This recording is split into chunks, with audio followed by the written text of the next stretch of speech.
Is he good?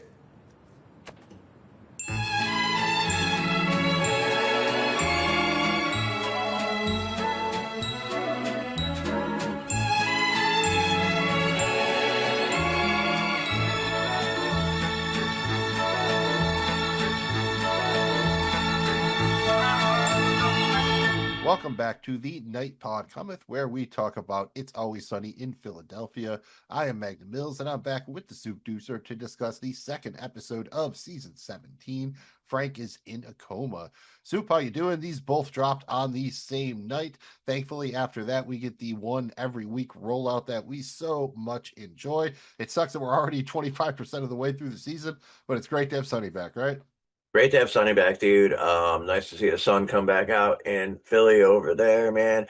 And I like the 2 episode drop. That's cool. I mean, two is a good number for for a Yeah, start. 22 minutes too, so it's not like you're dropping After 2 hour one, you longs kind or of want something like another that. one, but if it's like the whole thing, or even three, sometimes pushing for that third one is like, I mean, Yeah, that's the Amazon model, the 3 drop and then the single. That's not bad, but those are longer too. Those are more right? close to hour longs usually when you're Yeah, doing that yeah. over there. But So I like the 2 episode drop on this one, man. It was a nice surprise because I thought it was just going to be the one. So I was like, I oh, did too, actually, and I think it was announced as one at one point, so it did change. I think don't mind it though, because they had to pay off the crossover. So you know what I mean. That was kind of like just handling a existing business a little bit too. So yeah. And with this one, it was cool because I actually got to watch 3 episodes. Really, when you look at it, yeah, the Abbott episode it felt like an equal part with the Sunny episode, so it did feel kind of like a Sunny episode. yeah. Not quite. They didn't maybe go as hardcore with it with some of the language and stuff, but it definitely had kind of the same tone, the same feel, shot in a similar fashion.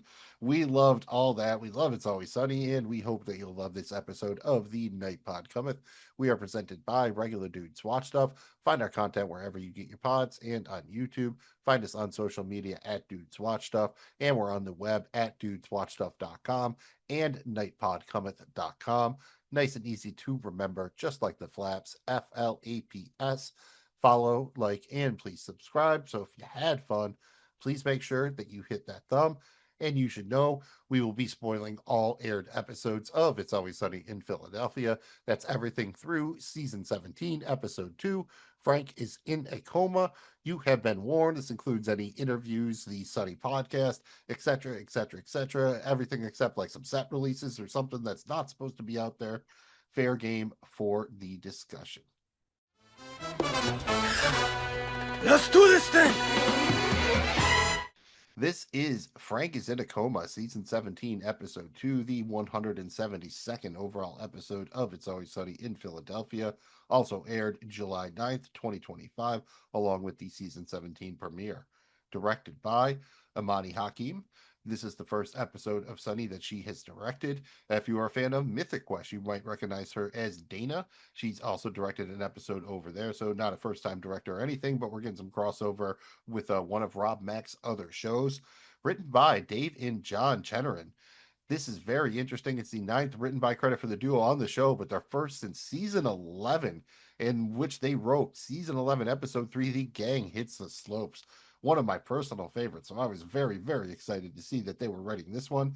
Smaller guest star list, obviously, than the season premiere. We have Alex Wolff as Simon and Audrey Wasilewski as Nurse. The short plot synopsis is the 5 stages of grief set in for D as Frank lies on his deathbed. Meanwhile, the guys plot their new path forward by pitching their business ventures to Philadelphia's elite. Soup, what did you think about this one? Obviously it's not technically the season premiere, but we barely spent any time in Patty's, although it's not like we spent a lot of time in Patty's in this one. But this does kind of refocus, recenter everything on our characters. Overall thoughts of this one, including our first twist ending. Sunny does these once in a while, and I thought this one was very well executed. Yeah, agreed, man. This was definitely a nice little twister at the end there, man. And it was well done. It was grimy though, man. It was one of those episodes of Sunny. It gets a little grimy, and I have nothing against that, man. It was nice to kind of get back to that kind of aspect of things with them, man. But yeah, not a lot of time spent in Patty's, but definitely more time with. It seemed like more of a. I don't know. I guess the other one didn't really seem like not a Sunny episode, but. It was not as many characters, I guess would be the biggest difference. Right. That's the difference here is they get to trim everything down, and it still sucks a little bit that Dee is kind of on the island once again. Here she gets the nurse to play off where it was like Janine in the previous episode. Nothing wrong with it. I just wonder at this point because Caitlin Olsen had to film was it High Potential? She got her other show going on. She's on Hacks, so I'm guessing maybe her schedule's a little bit tighter, and that's why it's split up this way a little bit. We've seen that before. Obviously it's great that everyone is successful. I'll take getting Sunny, with having to do a little shortcuts like this here and there over not getting Sunny, so no problem with that. For me, I was just worried my expectations were too high. You have the title, Frank is in a coma. You get one of my favorite kind of writer duos in the history of the show coming back after like a decade. I was just like fingers crossed. I'm not going to say that they nailed it's an absolute classic, but man, I was very, very, very happy with it overall. And I kind of I'm mad at myself a little. Like after the cold open, Frank was so specific about the cake. I literally wrote in my notes, the cake is going to be important. And I didn't really figure it out until the very, very end when Dee is kind of standing over him crying. And I'm like, oh, I wonder what'll happen when a tear falls on him. I'm like, oh, because he's probably not really real. And then I kind of hit on, but I thought maybe it was Frank hiding under a cake. So I didn't even then kind of nail the whole thing. How about yourself, Soup? We're not getting all the way there yet, but did they get you all the way? No, I didn't see it coming, man. I knew something. I knew it wasn't going to be he's going to die, So I knew. Right, we know he's in the Golden Bachelor finale and everything, so there was really no danger of Frank dying. No, and then and I like that. I like that I didn't figure it out. It took till the moment for me to be like, oh shit, Great distraction job, right? They pretty much when rewatching it, it's so obvious. Like Frank takes the question so seriously, like what, you don't think that you think you could tell if something's made of cake or not? right. Like the challenge that right there, the thesis statement is right there. But again, another solid episode. And you talk about feel. I think if this had come out in season 7 or 8 or something, I think it would have fit right in there. So again, I think really well done. I love that the gang they're so close to like learning a lesson or gaining self awareness, and then they just go right back to the way things were. It's not like Seinfeld and other shows don't do that, but the way they kind of lampshade just how obvious it is that they're gonna just rubber back around to the way things used to be. This is one just because of the nature of how weird it is. Like Frank is a cake. Like I wish that they still were doing the podcast because I would love to hear like how this episode came to be, right? Like who pitched this? Like who came up with the idea? Like what did you build it around? Was it the gala or was it like what if someone was a cake? On a full body cake too, all the way down to the feet. Yeah, we're not even talking about a stripper coming out of a cake or anything here, popping out. This The is our whole people made cake, of dude. cake, dude. And I've seen shit like not. I've not personally seen shit like this, but I've seen shit like this on the internet, TV, or whatever. People doing crazy shit with the cake sculptures that pretty much look like anything, and you cut it open, it's fucking cake, and I mean, it's awesome. I mean, it's definitely very artistic and cool shit, man. I remember, what was it, remember when Satan was a South Park character and they did a parody of the Super Sweet 16 thing, and I think he wanted a Ferrari cake. Here it comes. Ladies and gentlemen, a fully edible Acura cake. Wow! Acura? Well, I wanted a Ferrari! So this kind of thing has been around for a while, but Frank kind of specifically globs onto it here. This thing has definitely been around for a while, man. Another thing that's kind of cool, man, is just like maybe within the span of the last few days, I was watching TV one night, and there was the show had one episode free, and then you have to subscribe to the channel. So I was like, I'm gonna check it out and see if this episode's any good. It's called Hell Motel, and it was actually good. I don't know if I want to subscribe to the I've channel. seen a promo for it or something. Like I've seen the name, but I've not seen The it. first episode has this. There's a chef who makes all the food. I'm not going to get into the show, but he makes a bunch of food themed around like dead bodies and shit. So he unveils it and it's like a head or a leg, but it looks like a human leg. But you cut into it and it's like it's some kind of meat. It looks like maybe like pork or something, like pork tenderloin or some shit. When you cut into it, and then that's Ooh, that's cool creative shit like that is definitely they messed with that a little bit on Hannibal back in the day. I don't want to spoil that too much, but they messed with that motif a little bit way back on Hannibal. Very cool show if you haven't checked that one out. And just shout out before we get into it, just both of the guest actors here. Excellent job. the nurse and Simon there, just both Yeah. really well done. It's not always easy to come in and just hang with some of the Sunny characters and the craziness, and I thought both characters did an excellent job, especially with somebody who's not an actor. Well, she's an actress, but it's like Tropic Thunder. Like, she's an actress portraying someone who's not an actress, who's a baker portraying a nurse. Right. A lot of layers to the onion there. A lot of layers. A lot of layers to the onion. Some serious Anya. And as far as the setup, 10:15 a.m. on a Friday in Philadelphia. The gang are obsessing over two different things. Dennis, D, Mac, and Charlie are obsessing over some elegant invitation to the Ben Franklin Liberty Ball, while Frank is fascinated by a show where they make cakes that look like real objects. D becomes agitated with Frank and attempts to steal the money in his pockets. When she begins tickling him, Frank suddenly falls into a coma. Big thing for me here is I always love the cut to title cards. The show can nail these sometimes because it's just done so perfectly. This might not be the best ever, but I think it's in the top half, right? Because Frank's unconscious. Charlie's just like, is he good? He's good, right? And then they just cut to the Frank is in a coma. So I think that's a pretty solid cut to title card, right? Yeah, absolutely. And then it leaves you where you don't really have to have the explanation of like what happened when it comes back, because it's just him and now he's the cake. Yeah. And we get kind of the thesis statement here. Frank's just like, just trying to figure out, like, he wants to know that they can figure out something is cake or not. He's like, you think we're so stupid we can't figure it out, what is cake and what's not cake? That's like perfect, like, challenge accepted. I will say, for all of this to work, Frank had to set this up ahead of time, right? He had to commission a cake. He does say that, so he was waiting for this opportunity, I think. So he's been probably deliberately watching this, just waiting and waiting now that the cake is done to make this happen. You think about how much money he spent and effort just to do this. This is pretty hysterical if you think about it. Like, this is some pretty crazy shit to, like, this is extremely elaborate. Oh yeah, for sure, man. I just love the idea that Dee's not digging in dumpsters, and Charlie's like, "You're, hey, that's my turf," and she's just in there digging for loose change. Yeah. I felt kind of bad for Dee in that second, like, "Oh, really?" And then when Frank's talking about the cake, Charlie tries to eat the invitation. Another good one. Like, I don't know, it tastes like cardboard. After the credits, we're at Frank and Charlie's apartment, where Frank is lying in a bed surrounded by hospital equipment. A nurse explains that Dee will be responsible for pulling the plug if Frank's heart drops below a certain rate, I think 50 beats per minute. Mac, Dennis, and Charlie leave, claiming that they're going to Patty's to get ready to get supplies. But they've actually decided to use Frank's invitation to attend the Ben Franklin Liberty Ball. In Soup, we get a classic here. The scene opens with the gang having this heated discussion about all the stuff, and then at a certain point, Mac's like, all right, well, we'll let the lady finish her discussion, and then we'll come back to this. And then just turn around, like, they did all this, like, the lady's trying to explain the whole deal about, Frank's life and death situation or what have you. And they just like, can you hang on for a minute and just stop to, like, filibuster and have this whole just insane conversation. So again, shout out to the nurse. She basically just plays it completely straight here to the very, very end, and she does a fantastic job, I think. Did a great job, man. She was awesome.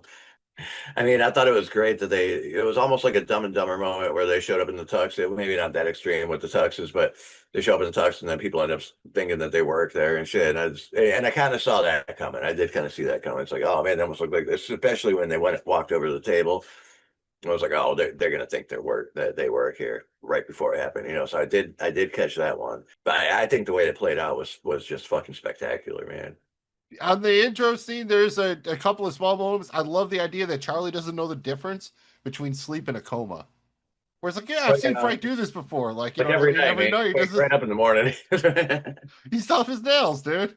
Yeah. that was a fun little gag. And dude, do you think that like Charlie actually melts cheese on a chair like that? They showed the cheese with the chair. That was I don't even know what kind of cheese that was not wax, but that was not. I know what Cheese Whiz looks like. That was not Cheese Whiz either. I don't know what the hell that was. Like cheese, dude. Yeah, that looked more like ectoplasm or something, man. That was not really like a thing, but it does seem like Charlie would be interested in sitting in cheese. What is this enticing bowl of white? This?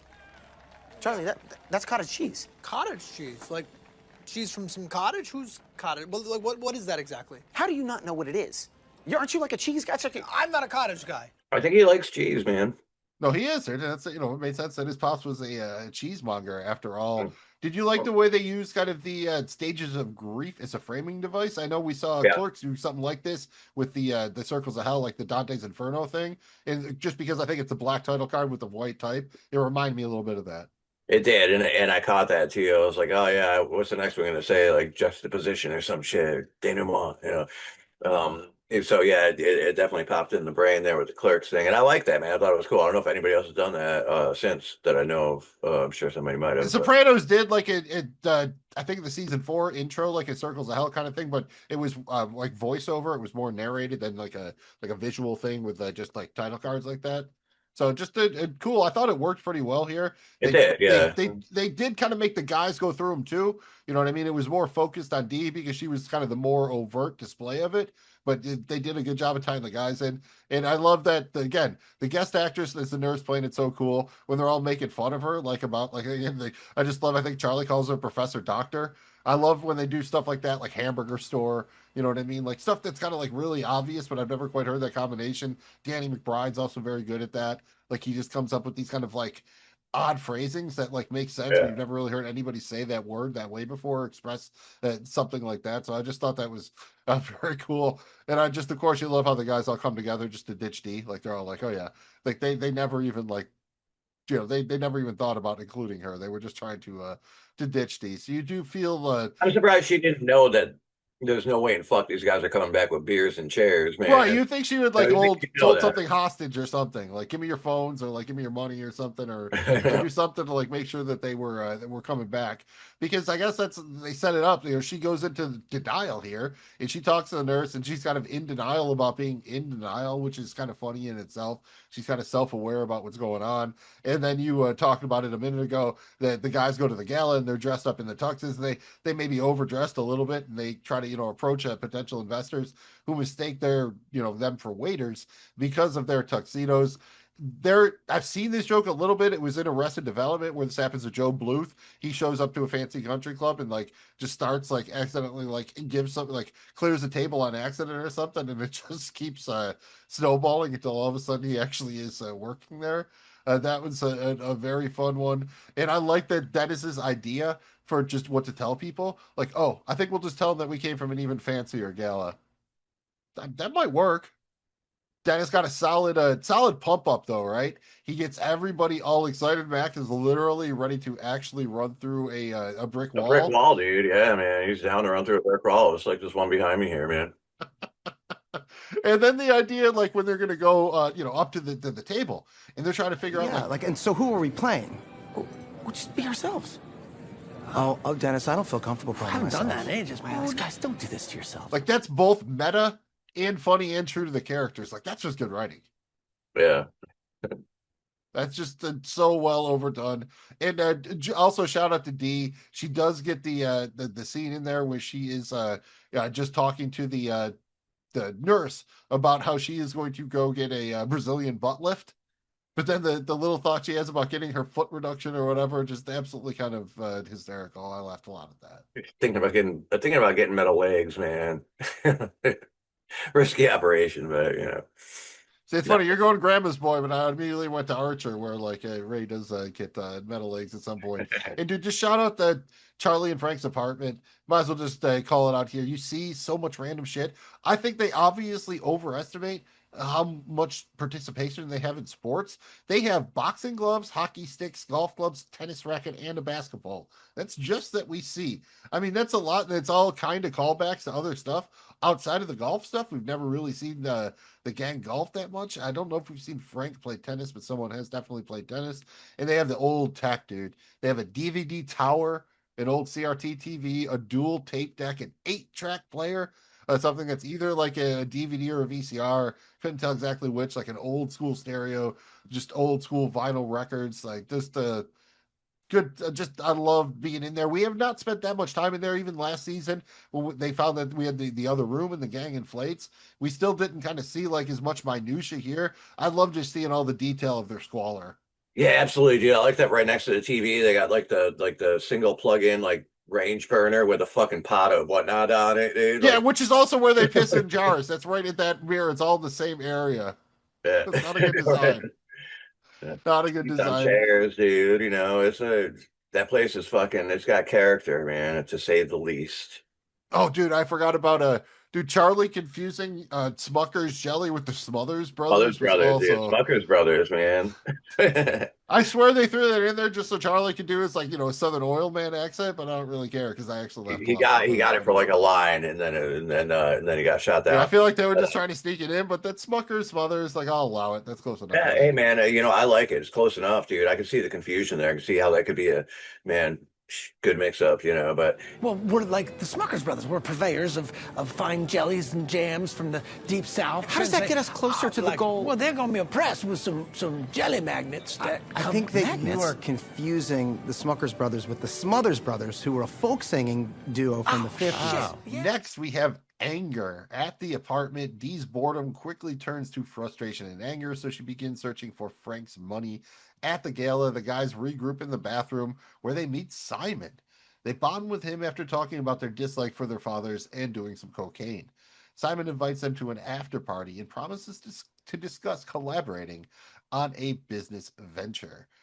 Dude, I've seen a lot of cocaine scenes over the years in a bathroom. It's an HBO thing. It's not terribly uncommon. This is about the most casual one I've ever seen, though.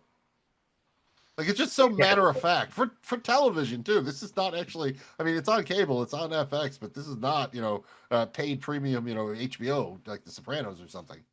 yeah.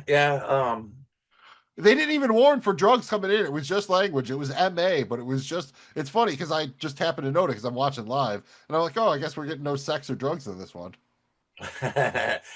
See, things you gotta look for when you go in, but sometimes it's misleading, I guess.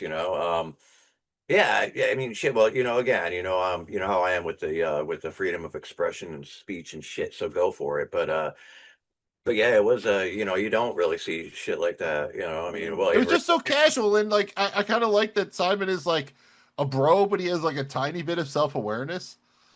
Like when he just describes what he does, like, oh yeah, I'm a typical capitalist pig. Like he just kind of happy about his dad being dead, like kind of cynical, but also I guess a little bit relatable in a weird kind of way. Like the dude does not seem to have a filter. Maybe it's just the drugs. He does have the rich people drugs. I love that gag when he gives them the cocaine and they start doing it. If you pay attention, they keep passing it back and forth. They just keep doing coke until he asks for it back finally. And on the way out, they're like, oh, these are rich guys drugs. Double dipping, dude. Cocaine. Yeah, Dennis was definitely double dipping, dude. And fucking, I mean, you see, people are doing blow in the bathrooms anywhere you go, pretty much. Oh, man. I'm sure, especially at some high end stuff like that, they're going to be doing higher end drugs. They're not going outside to smoke a joint. You know what I mean? They're going to do the cocaine or whatever. They're, they got pills or whatever. Just a nice bit, even in the bathroom, it continues with the guy like asking for a towel, and even though they're trying not to, they all hand him the towel. And Right. He just tips Dennis like a little bathroom valet. Just nice little touches like that. And this is a little bit ironic because if you remember back in Frank is back in business, like he described what he used to do at his company Atwater, and it's exactly what Simon described. Like they'd buy up companies like the Vulture Capitalists and sell off the the scraps to make a little bit of money here and there, and make some scratch. So it's kind of ties back into the idea that their dads are kind of shit too. So again, very solid writing here that has a it has a consciousness of where the show has been too. Like it actually does track with what's happened before and really lands. And again, shout out D. I feel bad here. Doesn't get a ton to do, just kind of gets the monologue thing here. I do like that she goes right into Frank's drawer searching for money because we do know that Dee keeps all of her money in her sock drawer, always has, always will.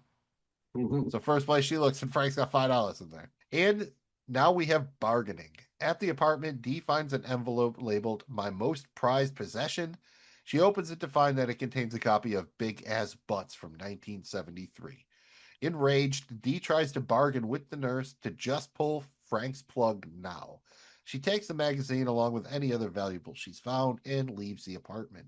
At the after party, the guys have to do some crystal meth when they run out of cocaine, and Simon agrees to give them some money. As they celebrate, he invites them to yet another party, the after party. I mean, dude, how about the big ass butts reveal? I think this tracks. I remember when they was it in the Gang Gets New Wheels where he was going to take the kid, he's going to give him real treasure, and he brings him like out in the woods and goes like his old porno stash. And it's all these old porno mags. So I think this is right on brand for Frank Reynolds. Yeah, absolutely, man. And I can see why it would be believable too, because I probably would have. I might have opened it up right away and seen if there was anything. Like I figured there was something. I believed it until she opened it and found the crayon drawing, and then at which point I was like, I felt like that's all right. It might be a Frank plan here, a scheme.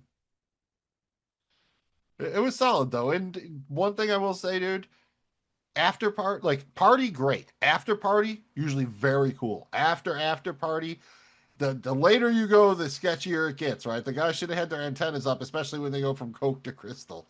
Like that should be a like, and then the dude's like, I just want to give you money. That's when you just take the yes, right? Take the yes. Yeah, let me get your number and can your driver take us home, and we'll talk about this tomorrow. although after party, after you've been partying like that, you're probably like, yeah, let's go. Yeah, they were probably, yes. I would think they were pretty much on fire, so to speak. I did like the bit where Simon looks like he's going to turn on him for a second. Like when he did the friends and family, dude. It's not just the bear having friends and family; they're having a friends and family round too. Like, what do you mean? How my friends and family? You just met me, dude. With the And I was pretty sure that's the way it was going to go. But again, shout out the actor. I thought he played it really well. Yeah, for sure, man, for sure. It'd be really easy to go like way over the top with this kind of role, like.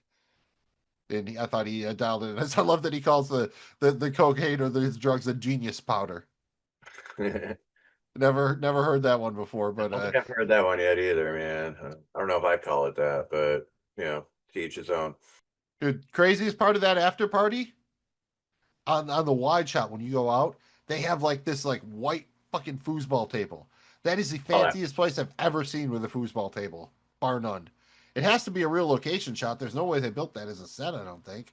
Like, I'm just very curious now to like, where is that? Like, someone that got, you should just get a good tornado or whatever. But like, I was very, very impressed by the price. Might be just like somebody's joint that they know or something like. Oh, it has to be, I think, in California. I'm assuming that, yeah, it's like someone they know or something. That's exactly what I assumed. So I would like to attend that after party. I guess is what I'm saying, really, more than anything else. I think that after party, yes. The after party. Now you find yourself in a place. Yeah, like and one after party. I think at my age, I'm good, dude. One after party, I think is enough. And then we have depression. At her apartment, Dee opens Frank's magazine and finds that crayon drawing that she apparently made for Frank as a child. Simon takes the guys to that after party, which is basically a crack house. At this point, the guys decide to bail and check on Frank, so they say goodbye to a passed out Simon. Soup, I did not have visit a crack house on my season 17 bingo card, but I absolutely loved the password being Narcan. Definitely a callback to when Dennis and Frank went to the orgy in Mac and Charlie Die, and the password to the orgy was orgy. Yeah. For you get what they don't really, if you know where it is, it's like, Walt sent me. It's not that complicated at that point. I love Simon, dude. He gets in there, he kisses the dude. So random, right? Like he just like making out with Phil or whatever when he gets in there. And then he just gets like right on the mattress and starts pulling off his his shoes or whatever to inject. Like, this is not his first rodeo. Nah, man, he was definitely yeah. He was so bad that the guys decided that's how bad it was. The guys decided to bail, and even like losing the investment, they didn't even care anymore. That's how bad it was for them. And just the visual of them there in that crack house in their tuxedos was hysterical in and of itself. I absolutely man. Needing a password to get in, like I don't know. It was a weird scene, man. But there's definitely I mean, you don't want to be in a place like that, man. Yeah, when he said he was taking him somewhere else, I was either thinking something like that, or it was going to be like when George goes to like that model party in Seinfeld or whatever, like the mystical party he can never find again because he doesn't. Because he had the picture of his ex or whatever it was, but yeah, it felt a little bit like that. And shout out to Simon, his last gag there with the fuck me with an idea was pretty good too. Yeah, that was just a solid like. All right, we've done a lot of drugs. Like, I'm going to give you $1 million. Just like tell me how you're going to fuck me with this $1 million. The final stage is acceptance. The guys arrive at the apartment to find a tearful Dee standing over Frank. The nurse says it's finally time to pull the plug, and Dee gives Frank a kiss goodbye. After the kiss, she notices that he tastes sweet. Dennis puts his finger through Frank's forehead, and the real Frank bursts through the door and tells them that the Frank on the bed is made entirely from cake, and the nurse made the cake. Soup, this was... I did not think that Frank is in a coma would turn out this way. Totally surprised me. I absolutely loved it. It was a great twist, dude. I loved it too, man. I did not see it coming. Also, And I think it was just really well thought out and delivered, man. I mean, it was a good, it was brilliant, very cool. Yeah, Dee called him daddy again. They've known for a while he's not their actual dad and stuff. Like, she really connected him with the drawing, which like really makes it hit when Dee's like, I do all of this just so that I would appreciate you. Deandra, I don't give a shit what you think about me. I was trying to show you the magic of cake technology.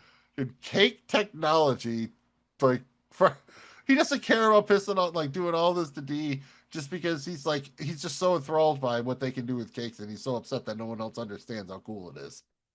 Hey man, got to a point, dude.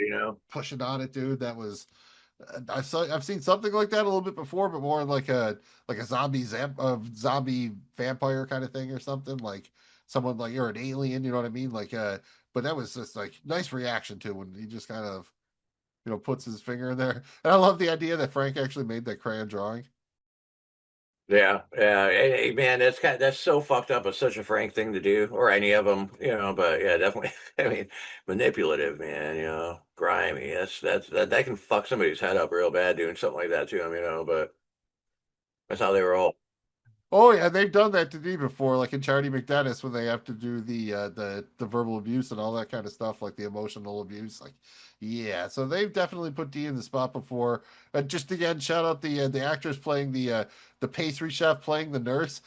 It's totally unnecessary that she did the accent, right? I just thought it was hysterical that she did. Maybe just a shout out to Dee because she always likes to do the weird accents and thinks she can like act circles around everyone. And here's this random pastry chef just dropping a nice Eastern European accent for the whole episode.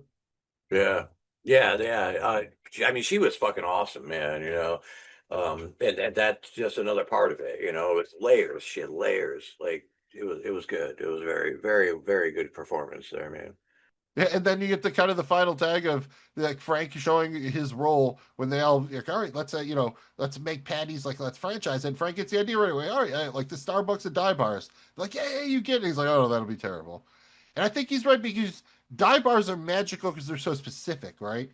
You have to fit to the locale and the clientele, and like there's no way you could like really like franchise anything other than like the feel or the menu, like the you know what I mean, like the actual physical setup of the menu, like you can't really like that's what makes a good dive bar, right? It's so unique. It's got to kind of just be its own thing, man.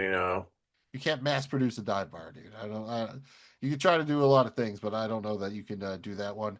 And I love the crazy credits here, dude. Just the fact that they rolled. Usually it's over the black, and here they rolled over just the footage of the gang just eating the cake. So they at least made a decent portion of that, I'm guessing. Like I'm assuming they didn't go down to the feet, but they at least probably made upper torso up of that cake. At least the head, because that's where it was, Yeah, I'm assuming like it feels like something they do and they would promote. I didn't look deeper into the credits, but I'm assuming they got somebody who can really do that good. I wonder if it's not actually the person who played the nurse. Patient. Yeah, I don't think it is. I'm assuming it's an actress for that. I'm pretty sure, but I'm guessing there's a real party behind it. I was kind of curious too. I'm guessing that they just used that the whole time. Like, did they? I added my notes. Like, did DeVito play any of that? Did they have like another double that wasn't cake, but it wasn't DeVito? I was a little bit interested in how they pulled it off. So again, I kind of wish they were still doing the podcast because I would love to kind of hear that stuff. But it's just kind of cool to hear him just like, just shooting the shit, eating this cake like over the end credits. Yeah, I thought that was pretty cool too, man. And that thing was super realistic looking too, man. So props to whoever did make that fucking thing. Big yeah, it looked a little bit younger for Danny DeVito, kind of, but maybe the hair was a touch off. But well, you also don't really think about it because it's like, oh shit, he's in a coma. I mean, right? You expected people to look a little weird or whatever, look a little fucked up, So yeah, I mean, you have that going for you if you're trying to make a cake model of somebody to look realistic. That's probably a little bit helpful. But, or maybe not. I don't know. It might be more difficult. I don't see how. But either way, fucking whatever, man. Good fucking work on it, man. Yeah, there's a lot of factors at play. Like anything could have happened. Like maybe it got too hot in there. Maybe it's it started warping because of like temperature or whatever. I don't want to say melting, but and that's probably not the case with some cakes. I'm sure they're probably using that. What is it? The fucking phyllo dough and shit like that. Yeah, right. I've always questioned how edible some of these things are. Like, I've never really watched like the cake boss shows, but I've seen, the internet stuff or, the memes or people like, retweeting or redoing stuff or whatever with it. So I know they can make some cool looking stuff. I've just always questioned like, yeah, but can you eat all of it? You know what I mean? Like how much of it is, I guess most of it's probably edible. I just don't know how good it all tastes. It's like Wonka's Willy Wonka's joint there. Right, we could eat. well, Yeah, we can eat everything was. Yeah. But yeah. But no, very, very cool stuff. And I appreciate that kind of thing too. I like the artistic element of it and the much of a A base. great surprise, dude. Like we speculated on what could be in an episode. Frank is in a coma. This was the only thing we had right was he's probably faking it. Right. Yeah. That's pretty much the only part I would say that we nailed. Other than that, we had no Didn't know how. Right. the idea that he's doing it just to prove that people can't tell the difference between what is cake and what's not. In a vacuum, you would say that's a crazy thing to do an episode of a show about, but yet it worked like gangbusters, I think, pretty much. So Yeah, man. Nice. Yeah. Again, I'd love to know the pitching process for this. Who came up with the idea of the cake person first? That's just I still think dude, I definitely still think you need a double on this thing because, or maybe not. I mean, I think it'd be helpful if you had the means to do it. Otherwise, you just have to be super fucking careful because anything could happen. Somebody could. Right. I'm guessing that they had some sort of stand-in kind of deal or something like that. Honestly, this day and age, you might be able to do that digitally, dude. No, it doesn't really interact with anything. There's a decent chance they can CGI that almost. Like, there's a lot more casual CGI than you think these days. Like, it might actually be cheaper than getting, like, an actual model made out of vinyl or something. So, yeah, we'll hopefully we'll find out how they did it. I think we loved it. And one of the things we like to do here on the Night Pod Cometh is try to come up with alternate episode titles. Frank is in a coma is pretty perfect. Not going to lie here. It tells you what's going on.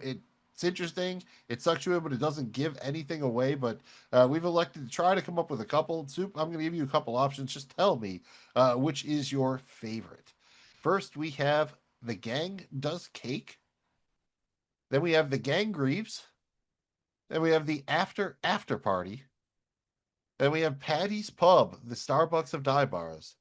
And then finally, The Magic of Cake Technology. I think we leave anything cake related out of the title to. Yeah, I think you're probably right. Unfortunately, it's a little bit too much of a reveal. I kind of like the after party, dude. It could be anything. Yeah, I mean, you could go with someone stages of grief, but cake technology sounds cool. But yeah, you're right. It's a little bit of a spoiler. Because Frank goes into a coma, I can see the grief thing working. So that's a solid. Right. Yeah, I guess you could do like the stages of grief or the circle of grief or something like that. Which again, we would try to sell the idea that Frank is going to die, but yet based on the trailer, we know Frank is not going to die. So it's a comedy too. It's not like it's not like you ever wanted Seinfeld to kill off Kramer or something like that. It's not like we want Frank to die. It's always just a matter of how they're going to write their way out of it, more or less. And I think they did a great job of that here. And speaking of great jobs, let's kick off the award tour here and highlight our favorite stuff, starting with our favorite quote from the episode. Soup, in the season premiere, I think there was one pretty obvious one. Maybe here you get some more options. What do you have here for your favorite, quote, a little bit of dialogue here for the episode 2, season 17, Frank's in a Coma? I'm sure looking back, I can come up with a bunch more, and I had a bunch, like, when I was thinking about it, I just went ahead and decided on the bathroom scene where they first meet Simon, and he goes to shake the hand, and he's like, "You guys are cool. I'm Simon, by the way." No, I wasn't taking a shit. I was doing cocaine. Oh. Do you guys want to do a bump of cocaine with me? Yes. Sure. Yes. And that's a great way to break the ice and be like, it's okay to shake my hand, And the reaction to that is great too, because the gang instantly is like, "Oh, well, that's fine." Especially coming from this guy who's just like, I hope your father dies. That whole interaction is definitely very quote. There was the hesitation of shaking the hand, which what led the door, opened the door for the rest of it. And so it just seemed to be like a pivotal thing, and it worked out, for whatever reasons. But right, I'm just not cool enough to be at these parties. It feels like something a little bit like that Raul Duke would have encountered in Fear and Loathing or something like that. Where someone's like, "No, man, I didn't take a shit. I'm just trying to share some of my cocaine with you, man." See all this white stuff on my sleeve. LSD. Oh man, I have to pick a favorite quote. I wasn't going to use that one, so you saved me. I talked about most of these. I think I am going to go with I'm going to go with Dee's quote because it just made me laugh, and it was a nice callback to her foot thing when she's talking to the nurse about going down to Brazil or to South America to get her butt lift. She says, "I'm getting my ass done." Ooh, I might get a foot reduction while I'm down there too. Although, you know what? That's not a good idea. No, I'm going to need these feet to carry that big fat ass around. I just chuckled at that one, like a nice little bit of self-awareness to her having the big feet, and just acknowledging that, they might actually come in useful for once, at least in that regard. The next up on the award tour is our favorite scene or moment from Frank is in a Coma. Soup, I had a lot of these ones. One was maybe going to be kind of meeting Simon there. You used that on your quote, so I am not going to go with that one. You know what I am going to go with, though? I think I am just going to go with that bit from the right after the opening credits where Charlie can't understand the difference between sleep and coma. Guys, let's not worry, all right? This guy's tough as nails. I seen him go into a coma like every single night, and he always pops right up in the morning. Well, that's just sleep. Huh? You're Are you describing sure? sleep. You're describing sleep. Just crack me up, and it feels like a really classic Sunny moment, right? That's just Charlie being just the right amount of dumb where, all right, you can kind of buy it here. Like, I think just nice to see them so perfectly dialed in on the character after, 2 decades of doing it. So I laughed at that one. I really liked it. How about yourself, man? Favorite kind of moment, scene, what have you, from Frank is in a Coma? Outside of the reveal, man. You can go with the reveal if you want. I mean, it's nothing wrong with the obvious. Obvious can be delicious. Yeah, and apparently Frank's cake was delicious, from what I understand, and rightfully so, dude. Oh! What is happening? What is that? What is this? Cake! It's cake! Oh! Cake! Yeah, I'm just gonna go with the reveal, dude. I mean, I know it's the obvious choice, but it's there, dude. How could you not recognize it, Yeah, I was about to go down a rabbit hole of Archer talking about the cake also being moist or whatever, and it leads to a whole moist thing. And we're not going to do a moist thing. Instead, we're going to do a 5-star thing. We need to hand out our episode MVP. We do that via a process we call our 5-star person, our 5-star man or woman in honor of Dennis Reynolds, basically ranking our top 5 characters for the episode. 5 stars are the best. 1 star is the worst, but it is still better than 0 stars. Soup, I will go first here and give my 5-star people for Frank is in a Coma, starting from the bottom. I'm going to go with Dennis. I feel like I got to get him in here somewhere. He was very solid, kind of the leader of the gang. I love the hype speech where he gets Mac ready to run through the wall, and he kind of like dialed him back a little bit at the crack house, but not quite like the crazy devious scheminess I love from Dennis, but still solid enough that I have to work him in there. At 2, you obviously have to work Charlie in there. Again, another solid episode. Charlie doesn't get like that standout thing to do, but he does very well with all of the plots he's given. Again, he was kind of my favorite bit there at the beginning where he can't understand the difference between sleep and coma. So very, very high on Charlie. But at 3, I am also very high on Simon. Great guest star here, dude. Dude comes in. He's kind of this, real easy to play this kind of like off the rails, rich, druggy guy. But he does it in a solid way. I love the little bit where he pretends like, oh, what? How am I your friend now? He kind of fucks with the gang a little bit. I thought that was excellent, worthy of my 3-star. At 4, got to give it up for Dee because she was, again, on the island just with the nurse here by herself, doing good work, very emotional. Caitlin Olin did it, scored a couple tears and everything like that. Very good performance. Don't want to take anything away from that aspect of it. And then finally, yeah, he doesn't get a ton to do in the episode, obviously, but I got to give it to Frank because he pulled one over on everybody, right? He made them tell that they couldn't tell the difference between Frank and Cake Frank. So that's by default, I think he has to win, even though, again, didn't get a lot of jokes or a lot of even, screen time this episode. Frank is the 5-star man because he won. He takes the cake, dude. Frank takes the cake, dude. Oh, that's a better, if you can use cake, that's the alternate episode title. Frank takes the cake. There it is. Oh, yeah. That's the one. If you could use cake in the title, dude, that would be the one. So Frank takes the solid cake. job, dude. All right. No pressure now. You just came up with a good alternate title. Now you got to give us your 5-star people. What do you got? Right on. Well, I'm gonna go ahead and just talk about Frank again. I gave him the number 1, man. I put him down there just for pulling off the gag and shit. It was kind of an elaborate one, and then very solid though. Like he at least deserves to be on there, even though he didn't do that much in the episode. Well, he did a lot for the episode, man. It wasn't it wasn't on camera a lot, but hey, man, important for the episode. Wins a win, baby. Like, big deal, yeah, man. So gets us started. Anyway, 2 stars going to Simon, man. Simon did a great job. I don't know if I've seen this dude in anything else ever. Definitely not in in any Sunny episodes I've seen. So new character kind of. I don't know that we'll see him again or not. It's pretty questionable the way that went out. They did Yeah, he was. That was not a natural pose. He was. He looked like Just... yeah, they look a little bit more sketchy than Frank in the Coma there almost. But well, I mean, I guess the password was Narcan, so hopefully they figured it out. Right, they got prepared there. Anyway, yeah, man. So he did a great job in this one, man, and definitely a character that who knows we might see again in this thing, man. So yeah, I just did a little IMDb. I can tell you why he's in it because he was in the Jumanji reboots, and Danny DeVito was in the second one with him. So I almost guarantee you that's how he got this gig. He was also in the M. Night Shyamalan joint, Old, that one where they go to the beach. And, no shit, I watched that. He was in that too. I'd watch that too, and he was also in Oppenheimer. So he's been in a few things. Quiet Place Day One. So he's been in enough stuff. I thought I recognized him too. I think it's probably from Old, but again, I only saw he was in Pig too. Oh, also in Pig. I know you mentioned you'd seen that recently, so yeah, the Nick Cage joint, man. Yeah, Alex Wolff, shout out the actor, dude. Okay. Coming up, dude. Good stuff. I thought he was great here. Yeah, all right, nice. Moving on to 3 stars. 3 stars. I'm giving the Dennis, man. Basically for just being the guy, man. Like he he said, man, he had a good speech, and he did, kind of took the lead, and instead of arguing, people kind of like listen because got it. Like a lot of times the arguing, but they kind of like, the other guys kind of Right, lead follower, get out of the way, right? They were right. It was one of those, man. Yeah, he was not sure. Not sure, man. So yeah, Dennis had a good one this episode, man, and it was definitely cool. I think he should have known better about wearing tuxes, but yeah, these are guys who also dress up in tuxes to take the garbage at one point. So they were hauling garbage in a limo dressed in tuxes. So they don't have the best idea when to go black tie. True. Not a great feel for that. that one. Yeah. All right. So fair enough. But yeah, good one for Dennis, man. Gets 3 stars on that one.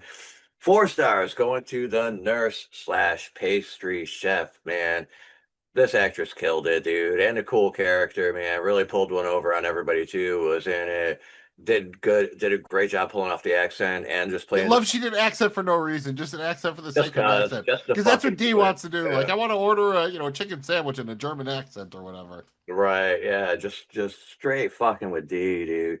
So that's why Dee gets 5 stars, man. I think she had a good episode here, man, and they did get a little emotional and shit. And she went through all the phases, dude. The anger, the depression, all the emotions, man. And she did good, man. So I rarely give her the 5 stars. She gets the 5 stars this one. And shout out Dee, dude. 5 stars. Yeah, great job by Caitlin Olsen. And again, probably the hardest job to do because she is on an island, right? All the guys are together the whole time. Frank really just gets to have the fun moments at the beginning and the end. The nurse is with her, but she's mostly doing reaction shots. Caitlin Olsen doing all the heavy lifting. And I think she did a great job with it. Let's find out how great of a job they did overall, because the final stop on the award tour is to give our episode grades for Frank is in a Coma. We grade each episode of Sunny on a scale of 0 to 100 patties bucks. Soup, you're going to send us on our way. You gave a grade of 93 to the Abbott crossover, quote unquote, the season premiere. We kind of put them all in one because it was a 2-parter there with the crossover. So you had 93 patties bucks for episode 1 of season 17. What do you got for episode 2? Dude, I think the only thing that would have made this episode better is if Cricket were involved somehow. Like maybe he showed up at the crack house or something, At the crack house would have been an opportune time. I thought about it for a minute. I mean, if I'm like, if I hear, there's a crack house scene in an episode of Sunny, I'm automatically, well, Cricket's got to be there, But he could have just been the doorman, and that would have been enough. Right, even that. Yeah. But that wasn't the case. So either way, that's not really affecting my decision here, though, man. I'm still going with a good 8. I like 87 on this one, man. 87 patties bucks. Okay, we've had a switch polls a little bit here. I was slightly lower on the crossover. I went with 88. I went with a full Back to the Future. I'm going to bump this one up to a 92, mostly because it surprised me so much. I love that this show in its 17th season can just completely surprise me. They set the cake thing up. They put it right in front of my face. I missed it for the majority of the episode. And then all the stuff with the guys kind of just failing and meeting Simon. Very classic Sunny, where they kind of just screw up. They wind up on an adventure. Love the bit, where they become the accidental waiters. These people, these guys who do the last thing they want to do is actually work in their own bar. they don't want to bartend or wait. And of course, they go somewhere else and they immediately just start doing exactly that. So I thought that was just extremely funny. Very excited for this season so far. Soup went 87. I went 92. Man, you convinced me, dude. I almost want to I almost want to raise my thing now. Well, Anyway, it's your last chance. You can still do it. I wrote it in pencil, so you can still break out oh, the pencil. All right. Well, you know what, man? All that being said, and me giving it a second thought, I really think I'm going to give it the other $3 and go 90 even, man. Yeah, I think this is again just. I never would have thought when we discussed this. Frank is in a coma. This is just such an absurd plot line. It sounds unreal that a show can actually pull this off, and the number of shows that could are tiny. Like that can actually pull this off and have it work like this. Yeah, it's so weird when you think about it. Like, we're gonna fake one of our main characters being in a coma, but he's really a cake. Yeah, the mindfuck element is definitely huge. That's worth a couple bucks right there for sure, dude. Right, it sounds like something you'd expect now that Chat GPT wrote it or something. Like, oh yeah, it sounds like some AI shit or something. Like South Park and the accusing Family Guy of shit. And it only keeps getting more interesting. There is no teaser for the next episode, but it is season 17, episode 3. Mac and Dennis become EMTs. We do have a short plot synopsis. Mac and Dennis set out to become the pinnacle of masculinity. Frank tries to prove a prank's innocence with the lawyer. Dee attempts to hack her part-time side hustle with Charlie's help as he descends into the fast-paced life of a chef. Oh. Soup, we saw a little bit of this in the trailer. I believe this is when they're in the ambulance, and you see it looks like they have like a little line like with orders on the clothespins there, and G's yelling like behind or chef or something we'd see obviously I think doing a little thing of the bear. Dude, what is Charlie's cooking? Is he cooking rats? I feel like, are we going full Demolition Man and it's just Rat Burger? I would put money that I would definitely bet money that there's cheese involved. Whatever Charlie. Well, you can have cheese on your Rat Burger. Cheese. You gotta have cheese on a Rat Burger, dude. Come on, kidding me? I'm sure there wasn't Demolition Man, although don't ask what they made their cheese out of either. From Monday. See any cows around here? Rats got milk too. You ever milked a cat fucker? I'm really curious as to what Dee's side hustle could be here too. That it's going to tie into Charlie being a cook. I'm assuming she's like doing something with ambulance chasing or something like that or whatever, or maybe using an ambulance to like deliver food faster or something. I'm very curious. It sounds like a competition episode. We see those sometimes, and it feels like you got Dennis and Mac apparently competing for like some sort of masculinity award. Like it feels like they must have either seen an EMT save somebody or watched what was that movie that came out, like Paramedic or something like something that? Something had to inspire him, dude. Yeah. Like this is how they're going to prove they're the ultimate man or something. But I guess saving someone's life.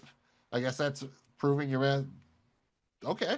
I mean, I'll buy it here. We obviously see in the trailer the ambulance explode for this one, so could go a lot of ways. Put it that way.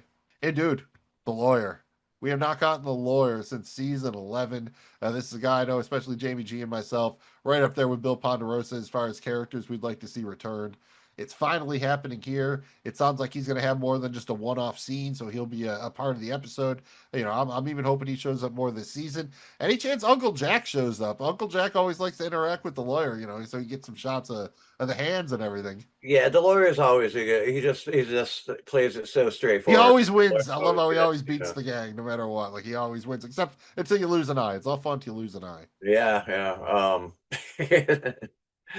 For sure, Uncle Jack, man. I wouldn't be surprised to see Uncle Jack show. Maybe Uncle Jack's off. maybe Uncle Jack's on today. I don't know. Yeah, or Uncle Jack might be upstate or somewhere. Like I don't know if he gets caught. I don't think he's going to get off with just a little bit of simple volunteering. Probably. No, you're not going to get community service off from that one, man.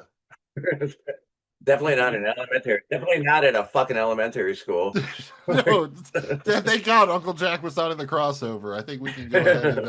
I rewatched the entire series coming into this and rewatching Frank versus Russia when they do the chess and Uncle Jack's like Charlie's watching on the goggles and Uncle Jack's like asking him to take like more shots of like the young boys and everything is so bad, dude. Like, again, only Sonny can kind of get away with it. It's so bad. Like, I remember even when we did that one being like, boy, this is funny, but this is dark, dude. Yeah, again, man, comedy is all. That's all Sunny, about dude. delivery. They're Yeah, man, if you can do they're it, one of the last out there. I mean, they're literally the last of the OGs. I mean, this show premiered when George Bush was president. It's absolutely crazy. But at least Sonny's picked up for 18, so they're not going to hit 200, but they will crest I bet you 180. they're going to shoot for 200. I'd though. love if they could get to 200, dude. That would. Yeah, they'll They probably might be one ahead. It depends on how you count the Christmas episode. Like you could maybe count that as a second one. Honestly, if they want to count the Abbott episode, I'd count it. I think you count it, man. Like if Hulu would just put it in like the Sunny feed, like you know what I mean, when you go from the final episode to 16, and they make that the 17 premiere, You can like, throw it in, like, automatically. you know how you They buy should the- do that, right? Hulu, just do that. Like it's a crossover, it's designed to be watched that way, so do it for both shows. Yeah, just put it as a bonus Right, feature. so it automatically when you're binging, right? So it just when you used flows to to buy that the one DVD, next. you remember you used to buy the DVD of the season. That's your bonus episode at the end. You know. Yeah, it should at least be on there, even if it's Yeah. even if you have to like manually go to it in the special features or whatever. Or something Right, like that. right, yeah. It should be an option. They should at least call out, be like, "Hey, if you'd like to finish this story, check out the other half of the crossover." Exactly, and vice versa. Yeah. Check that out, Hulu, and also fix the interface like on the when you're watching on your phone or whatever. If you don't put it in, like the full screen, like if you just touch it, it changes to another show. It drives me absolutely crazy. So work on that. I would appreciate that, but otherwise, all we can do is thank you for checking out this episode of the Night Pod Cometh. We will be back next week for Mac and Dennis become EMTs. Incredibly excited about that. Thanks again for checking out the show. We are presented by Regular Dudes Watch Stuff. Find us on social media at Dudes Watch Stuff and on the web at dudeswatchstuff.com and nightpodcometh.com. We try to keep it all covered, just like makeup. Try to make it nice and easy, just like the flaps. FLAPS. Follow, like, and please subscribe if you had fun. Please hit the thumb. I am Magnum Mills, here with the Soupdeucer. Jamie G is once again in the ether, on the ether, doing a fish thing, fishing, doing something, but he is supposed to be back next week. Thank you for coming back to hang with us and do another episode of It's Always Sunny in Philadelphia, and thank you for being a fighter for the Night Pod Cometh. Whoa! How is it, guys? Is it good? Oh, wow, it's good. That's really good. That really hurt my Wow, fingers. dog. Frank, you're delicious. Oh, gosh. Man. Not bad. No. It's pretty good. What else can we make cake? The whole thing is a cake, by the way. Oh, my it God. goes all the way down to the feet. Is the hair cake or the hair? The whole fondant. Oh, You really? Just, yeah.